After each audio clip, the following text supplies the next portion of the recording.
Demi Allah, saya bersumpah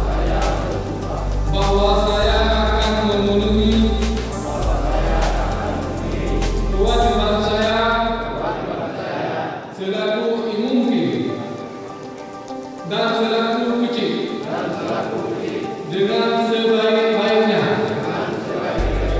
sejujur-jujurnya, dan seadil-adilnya, bahwa saya akan selalu taat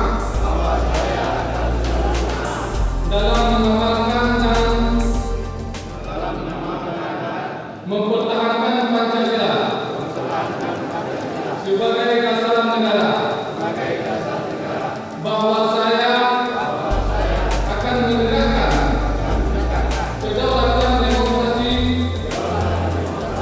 dan undang-undang dasar Negara Republik Indonesia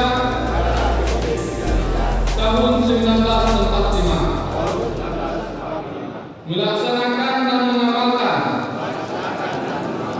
syariat Islam dan adat istiadat, serta melaksanakan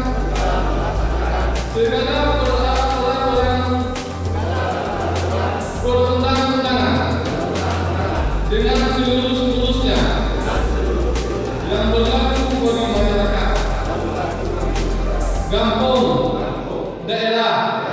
dan negara kesatuan Republik Indonesia. Sekian, terima kasih.